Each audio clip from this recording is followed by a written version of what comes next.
Alright, welcome back to the channel, ladies and gentlemen of the regiment. Today is apparently Friday, and it's news day. So we're getting two videos for the price of two. Two videos for the price of two. But we got more details on the Finest Hour DLC, which is the DLC that is bringing the British Commonwealth to Ostfront, and I am super excited for it. So yeah, let's dive right in and see what new news the devs are giving us today. I'm not going to read everything word by word, just going to go over the main points. So the factions, main points, 3 distinct war eras in the game, early, mid, and late, which is great because it means since we're playing as the British, we can get missions in France, like 1939, 1940. And that means also the Germans get the early missions as well.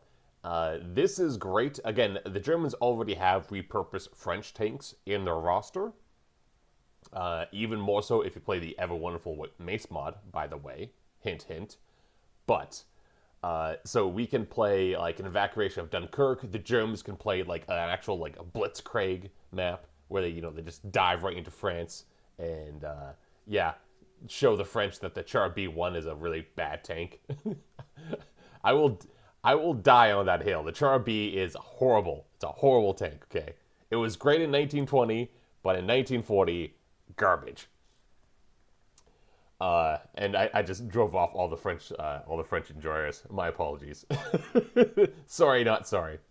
But as the really wonderful seaside town, this is probably Dunkirk, which is going to be really interesting. Probably one of the first couple missions. Or I'm going to say Dunkirk is probably going to be like the second. Yeah, I'm saying like Dunkirk is probably going to be the second mission. So Random Fire single player consists of 16 single player missions, which feature missions for the British Commonwealth and for Germany. So probably 8 and 8, which makes sense. Again, gotta give some love to the German boys. Representation. Now, I actually am really happy about this because we are getting England, Canada, and Scotland. Also Poland, which is really good because most of the time when they do the British Commonwealth, it's England and bloody Australia because Australian accent sounds really different and there's a lot of stereotypes and just like everyone else just kind of gets shoved to the side. But I'm so glad that the Scottish and the Canadians are actually getting proper representation. And also the Polish as well. The Polish, although they were not, of course, not part of the British Commonwealth, they did fight alongside heavily with the British Commonwealth. So super happy to see that as well. And we see some of these guys on nice parade formation right here. Absolutely wonderful.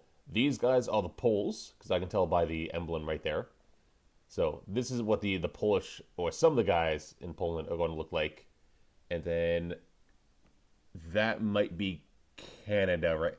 That might be Canada, or that might be Canada. Interesting.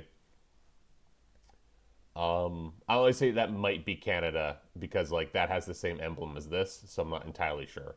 One or the other. Talk about research. They went to the Netherlands. Probably the God, what the hell is that? Oh, several museums. Okay, so they went to several museums. I was thinking about that one like main Arnhem, like the main one in there. But yeah, glad they actually got some real world kind of like influence. That's good.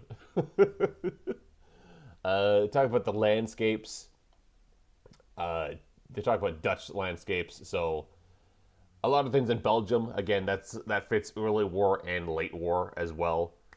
Early war, of course, you got the Blitzkrieg, or like the fight and retreat through Belgium, and then of course late war is the bridge too far, but also taking the ports as well. The Canadians had a huge operation, and just absolutely trying to free up the valuable ports after Market Garden was absolutely, well, it wasn't an absolute failure, but it was very much a Monty plan where he promised the moon and didn't deliver anything, or didn't deliver exactly what he promised. It's very similar as like Operation Goodwood in D-Day, where it's like, oh, it's going to be a breakthrough operation, and then suddenly turn to, oh no, it's an anvil operation. Don't worry, guys.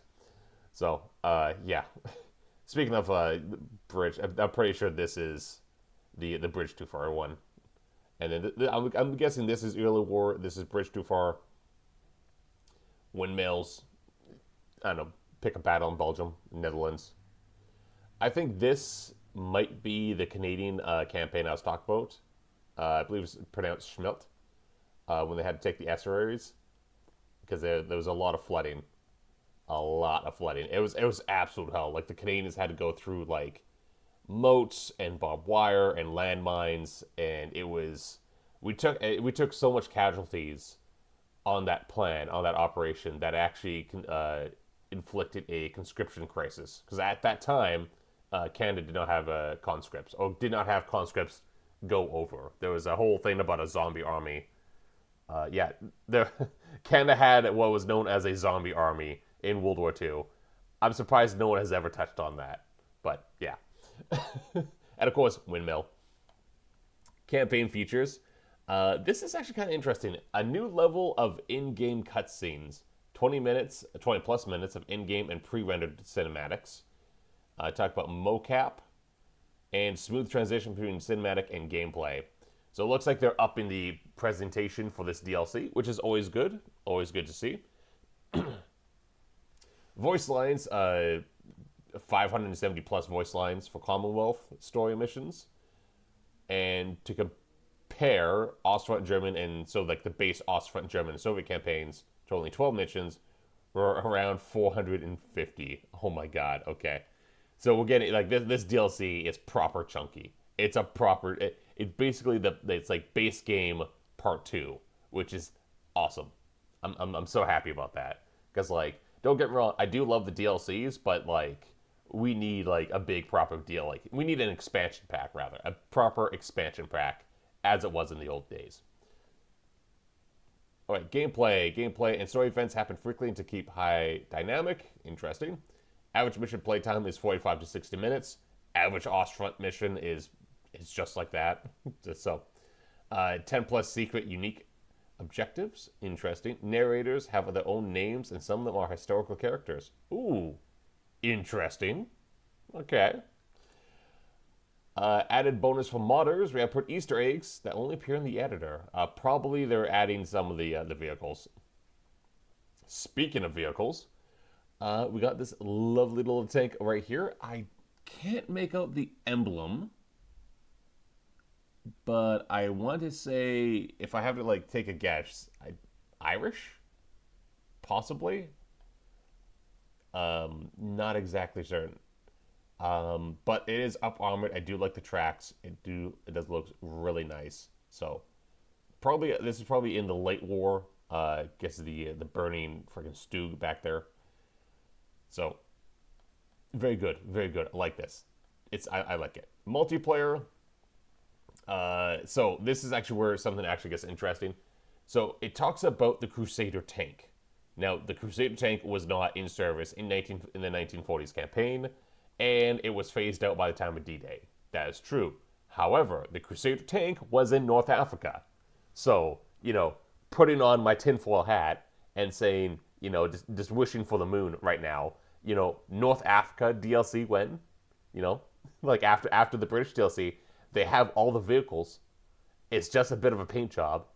And wham bam, we got North Africa. Maybe even the Italians? Who knows? I mean, like, the door's wide open at this point. But, yeah, so they're saying that there's several weapons, vehicles, and tanks that will be included in the DLC. Available to multiplayer only, probably also dynamic campaign as well. They would be insane if they didn't do that. So we get a lovely Crusader tank, which was it was an okay tank. It was an okay tank. North Africa was very strange. Like, goddamn, North Africa was a weird battleground because you can't really, like, evaluate a lot of equipment just because, like, a lot of the equipment wasn't used correctly, but at the same time it kind of was. But yeah, like, it's one of, like, the key things where, like, you cannot just view equipment in a void when you're looking at, like, how well it did. It's like you have to put in a lot of factors, including did the British use their tanks correctly? And the answer is sort of. So, anyways, progress and planning. Finest hour before the year is out, so we're going to get it this year. Closed beta testing started early October, which is where we want to be in our timeline. So it looks like we're hitting all the kind of checkpoints, which is great. We will reveal the release date after we publish the store page, which is fair. At which time we'll also reveal the trailer. So we're going to get a trailer, which makes sense. I think I'm going to say we're probably going to get the trailer November. We're probably going to get the trailer in November, DLC start of December. That's my prediction. That is my prediction. And that also makes sense, because again, you want to get the trailer out, let it stew for like a week or two, and then pop the DLC. So I'm thinking early December, we're going to get the DLC. Mid-November, I want to say November 11th, we're going to get the trailer, or around then, because that's a major holiday in Canada. That's Remembrance Day. Well, I guess across the Commonwealth. So probably around that time, and then, yeah, either late November, early December for the DLC. So a bit of news, a bit of tanks. And yeah, I hope you guys are excited. I hope you guys are hyped as I am. I'm so hyped for the British Commonwealth, man. I want to play the Canadians. It's going to be so much fun. Anyways, I'll catch you guys later, and I'll see you next time. But always remember, Bands of War.